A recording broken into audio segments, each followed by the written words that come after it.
মাশাআল্লাহ অনেক সুন্দর হয়েছে। চিনতে পারো না? কেমন খেতে মাম্মি, কেমন খেতে? হ্যালো এভরিওয়ান, আসসালামু আলাইকুম। কি অবস্থা সবার? সবাই কেমন আছেন? আপনাদের কাছে নিয়ে আসছে আমি বড়ইয়ের বাগানে।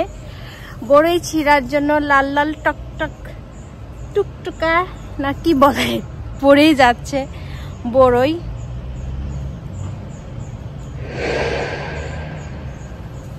আচার দেওয়ার জন্য আনছি, ধোয়া ছাড়া পুরোটা খাওয়াটা ঠিক হবে না।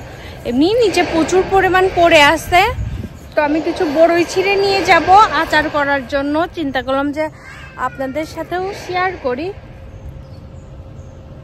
তো কে কোথা থেকে আমার ব্লগটা দেখছেন অবশ্যই কমেন্ট করে জানাবেন। তো আমি কিছু বড়ই ছিঁড়ছি আর কিছুটা ছিঁড়ে আমি বাসায় চলে যাব। আমি বাচ্চাকে স্কুল থেকে আনতে গেছিলাম, তারপর আর বাসায় উঠি নাই। চিন্তা করলাম যে কিছুটা বড়ই ছিঁড়ে নিয়ে যাই, আচার করব। তো একদম পাকাগুলো হচ্ছে বড়ই আচার ভালো লাগে না, হালকা কাঁচা পাকাগুলো আমি ছিঁড়ে নিচ্ছি। আর এখন না ছিঁড়লে হবে কি, কিছুদিন পরে পুরোটা পেকে যাবে, ও পাকাগুলো বলে আচার খেতে মজা না। এই জন্য আমি কাঁচা পাকা মিক্সচার যেগুলো সেইগুলো নিচ্ছি। এই বছর হচ্ছে বড়ইগুলো বড় বড় হয়েছে, এত সুন্দর দেখা যাচ্ছে। আমি দেখাতে পারতেছি কি না, আমি পিছন ক্যামেরায় দেখাই। কি বলো, কি মশা কামড়াচ্ছে? ছিঁড়ো বড়ই ছিঁড়ো। আজকে আমরা নিচে আসছি বাগানে বড়ই ছিঁড়ার জন্য, আচার দিব।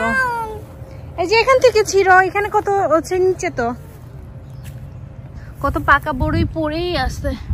পড়াগুলো নিব না, এবার হচ্ছে ধরছে কম কিন্তু অনেক বড় বড় হয়েছে। তো আমি কিছু বড়ই নিয়ে যাব আচার করার জন্য। এটা ভালো না, এটা নিব না। ভালো দেখে দেখে ছিঁড়ো। আমি শুনছি যে একদম বেশি পাকাটা বলে ভালো লাগে না, হালকা পাকা হালকা কাঁচা বড়ই ওইগুলো হচ্ছে আচার মজা। আমি কখনো করি নাই, আজকেই ফার্স্ট টাইম করব। আমি নিয়ে যাওয়ার পরেই আর কি আচারটা করে ফেলবো। ছিঁড়ো মাম্মা, ছিঁড়ো। ব্রিয়ানা ছিঁড়ো। এই যে আমি ধরি, তুমি নিচে করে ছিঁড়ো। গতবারও হাত দিয়ে লাগল পাইছে, হচ্ছে করছে কি লাস্টের দিকে ঢালগুলো কেটে দিছে, এই জন্য এবার হচ্ছে ঢাল নিচে নাই কম। আল্লাহ, আমি কোথায় ছিঁড়তেছি আর কোথায় ফোন ধরছি। যাই হোক, এইমাত্র আমার বড় মেয়েকে আমি স্কুল থেকে নিয়ে আসলাম। আসার পরে আমি আর উপরে উঠি নাই, বাসায় যাই নাই। ভাবলাম যে কিছুটা বড়ই ছিঁড়ে তারপরে নিয়ে যাই। অনেক বড় বড় হয়েছে, গতবার এত বড় হয়েছিল না, গতবার এত বড় হয় নাই বড়ইগুলা, এবারই হচ্ছে বেশি বড় বড় হয়েছে। মাশাআল্লাহ অনেক সুন্দর হয়েছে। ছিঁড়তে পারো না?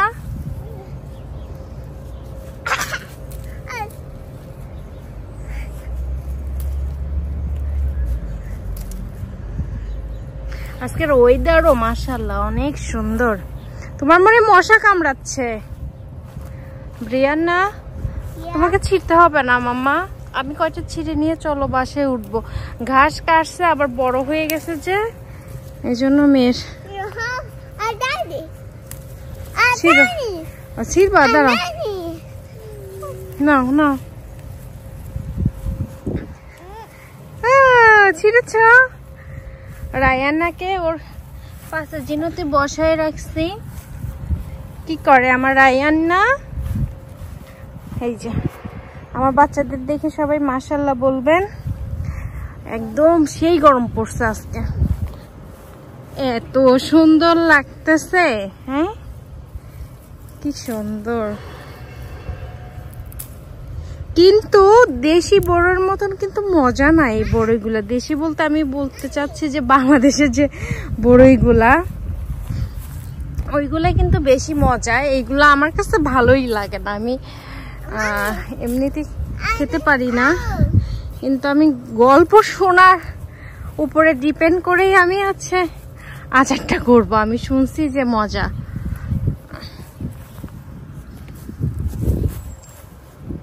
কারণ এই বড়ই গাছগুলো পার্কেও আছে, কিন্তু আমার পার্কে থেকে কখনো তো বড়ই ছিঁড়া হয় নাই, কারণ ব্রিয়ান্নার পাপা একদমই পছন্দ করে না মানে পার্কে যায় এই ফল ছিঁড়া আর কি। তো এটা তো আমার বাসার নিচে, এটা আমাদেরই। তো এখানে ছিঁড়লে আর কিছু বলে না। আমি কিছুদিন আগে ইসের ভিডিও দিয়েছিলাম চেরি গাছের, চেরি ফল ছিঁড়ার। আমাদের বাসার নিচেই ছিল ওটা। ওই যে ওই পাশে আছে চেরি গাছটা। তো এখন তো চেরি আর নাই, সবাই ছিঁড়ে ছিঁড়ে খায়। তো দেখা যায় যে এখন আর নাই, শেষ হয়ে গেছে। এখন বড়ই সিজন। তো এখন সবাই বড়ই যারা আচার করার নিয়ে নিয়ে করবে। ইতালিয়ানরা করে কিনা আমি জানি না, আমার জানা নাই। কিন্তু ওরা আর সব যে গাছ আছে ফলের, ওই ফলগুলা ওরা আর কি ছিঁড়ে ছিঁড়ে খায় বিকাল টাইমে। এই নাও তুমি রেখে আসো, যাও। কেমন খেতে মাম্মি, কেমন খেতে? ইয়ামি। ওকে, ধুয়ে নিয়ে আসছো? একদম পেকে কি অবস্থা।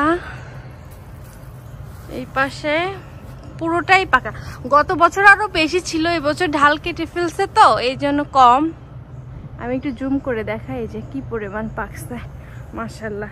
আবার নিচে পড়েও আছে, অনেক নিচে পড়ে আছে, পেকে পেকে পড়ে আছে আর কি। এই তো আমি আর কিছুটা পেরেই আমি আর করব না, ভাবলাম যে আপনাদের সাথে একটু শেয়ার করি। ব্লগটা এখানেই শেষ করছি। আপনাদের কাছে ব্লগটা কেমন লাগলো অবশ্যই কমেন্ট করে জানাবেন। সবাই ভালো থাকবেন, সুস্থ থাকবেন, আমাদের জন্য দোয়া করবেন। আল্লাহ হাফেজ।